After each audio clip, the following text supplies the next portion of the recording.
A formação do povo brasileiro. Aula 1. Segundo ciclo. Gestação étnica.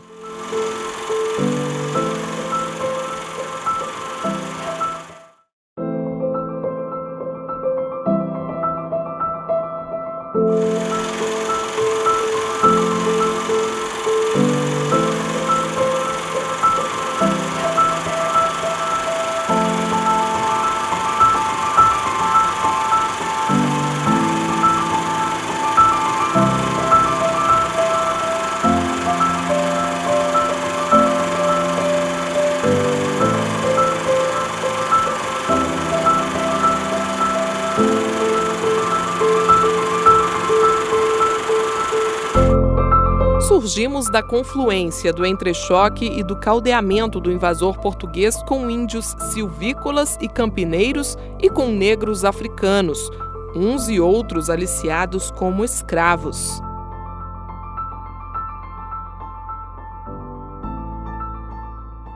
Olá, cursista!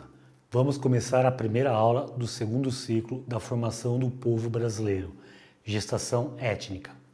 Darcy Ribeiro afirma em sua obra que no Brasil nasceu um povo diferente de tudo que havia por aí afora. Que dessa mistura entre as matrizes tupi, lusitana e africana, nasce um novo povo com novas características. Uma gente sem apego às suas culturas antepassadas. Darcy coloca isso de forma magistral, quando aborda em sua obra O Povo Brasileiro, a gestação étnica no Brasil. Para entender essa gênese, vamos rever o conceito de etnia, já explicado na videoaula da matriz tupi, e entender a diferença entre etnia e raça.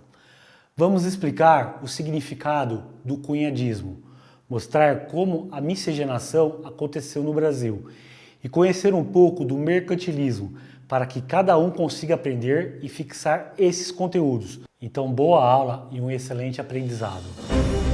Conceito de etnia e raça e a diferença entre elas. Etnia é um grupo definido pela mesma origem, afinidades linguísticas e culturais. A palavra etnia é derivada do grego etnos, que significa povo que tem os mesmos costumes. A palavra raça vem do latim ratio, que quer dizer categoria. Dividir algo em raças é categorizar. Do ponto de vista científico, a raça é um subgrupo das espécies. Raça e etnia não são sinônimos. Nós, seres humanos, fazemos parte da mesma raça, da mesma espécie.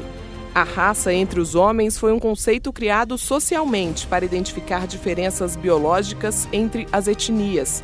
A espécie humana não possui subespécies ou subcategorias e, portanto, não é correto dizer que existem diferentes raças humanas. O que percebemos de diferença entre os grupos humanos são diferenças étnicas e que estão ligadas fundamentalmente ao conceito de cultura. O Brasil é considerado um país com uma enorme miscigenação étnica, como os indígenas, portugueses, negros, holandeses, italianos, japoneses, árabes, entre outros que aqui vivem. Mas não se pode dizer que há diferença racial entre os brasileiros, pois a raça humana é uma só. O cunhadismo. O cunhadismo era um velho costume indígena, que foi fundamental na formação do povo brasileiro. Ao dar uma moça indígena como esposa ao colonizador, a tribo estabelecia o temericó, que era a incorporação de estranhos na sua comunidade. Assim que o estrangeiro assumia essa relação, estabelecia automaticamente laços que o aparentavam com todos os membros da tribo. Vários europeus tinham mais de 8 temericós. Esse artifício da cultura indígena possibilitou ao colonizador o recrutamento de mão de obra para seu trabalho e serviu como gênese, o início da mestiçagem. No Brasil, essa mistura deu origem à base da nossa formação, a primeira versão de brasileiros, conhecido como mameluco. Mameluco, mestiço de branco e índio, vem do árabe mamluk, que significava escravo criado. Os interesses da coroa portuguesa ficaram ameaçados com a explosão mameluca. Isso fez com que o rei de Portugal, Dom João III, doasse extensos lotes de terras aos seus conterrâneos portugueses da mais alta confiança para administrá-los. A premiação para essa administração era a posse perpétua de tais terras, além do título de capitão e governador. Este instituto ficou conhecido no Brasil como capitanias hereditárias. Em processo pleno de prosperidade econômica, muitas dificuldades surgiam com a rebeldia indígena em não se deixar escravizar. Esses novos brasileiros eram rejeitados pelos pais portugueses, que os viam como impuros filhos da terra e, portanto, como mão de obra servil, e pela mulher índia, que era apenas considerada um depósito de sêmen. O gênero humano que aqui se formava moldava-se a qualquer situação com um adestramento ideológico, cedendo e dobrando-se ao mundo rude que aqui se estabelecia. As tensões jesuíticas, como os colonizadores, também criavam conflitos, e muitos foram solucionados com massacres e derramamento de sangue. Miscigenação, criada a partir do cunhadismo, mestiço. Mestiço vem do latim mixticius, misto, mesclado. É quem nasce de pai e mãe de raças diferentes. O termo é usado para pessoas nascidas de um homem branco e de uma mulher indígena, ou de um homem indígena e de uma mulher branca. O conceito começou a aparecer por volta do século XVI, como parte da estratificação social e do sistema de castos baseados na raça. Os mestiços eram considerados inferior aos brancos, o que lhes impedia de assumir certos cargos ou serviços. Em nossa gestação étnica, a matriz africana foi introduzida à paisagem brasileira com sua múltipla cultura. Já chegaram como escravos e com um engenhoso sistema colonial de desafricanizá-los, arrancar a África existente dentro de cada um. A diversidade étnica de povos contribuiu para a sua domesticação, assim como o engenhoso processo de brutalidade de separar suas descendências espalhadas propositalmente pelo vasto território brasileiro, quebrando qualquer possibilidade de se unirem. Surge então dessa mestiçagem de africanos e europeus o mulato, que tem sua etimologia originária da palavra mula, mulus em latim, que designa o cruzamento de cavalo com jumenta ou jumento com égua. Já na mistura entre índios e negros africanos, temos a origem dos cafusos, caracterizados pela pigmentação da pele escura, quase negra, lábios grossos e carnudos e cabelos lisos. Ressalta-se até hoje que os negros, assim como os índios, trazem suas marcas da tortura impressas no corpo e na alma, prontas a explodir na brutalidade racista e classista que forjou nossa gestação étnica. O autoritarismo existente em nossa civilização é forte até hoje, uma vez que a maioria de nossa classe dominante está sempre predisposta a torturar, massacrar e machucar os escravos e rebeldes.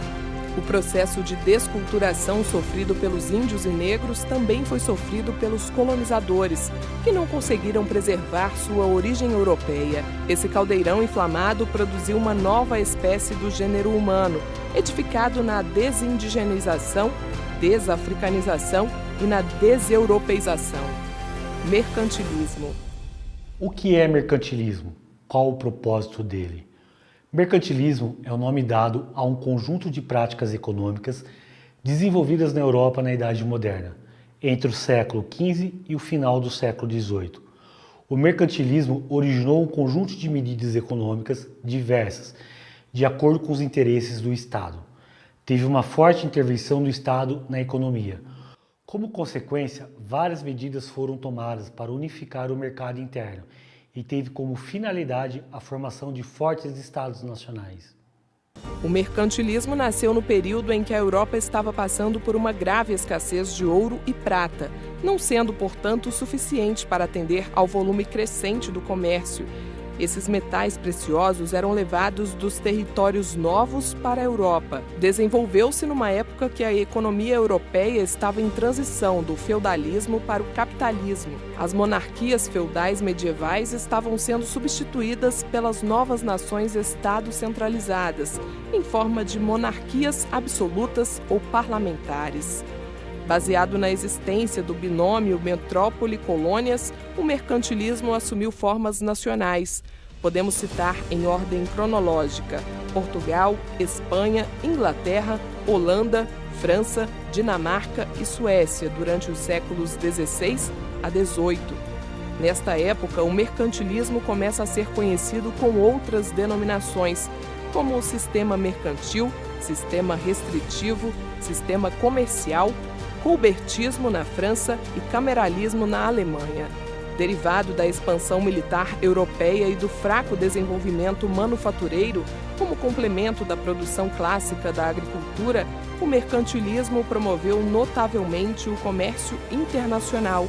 Os câmbios tecnológicos na navegação e o crescimento dos núcleos urbanos também contribuíram decisivamente ao rápido acréscimo do comércio internacional. O mercantilismo focava em como este comércio podia ajudar melhor os estados. Os mercantilistas foram os primeiros a identificar a importância monetária e política desse sistema.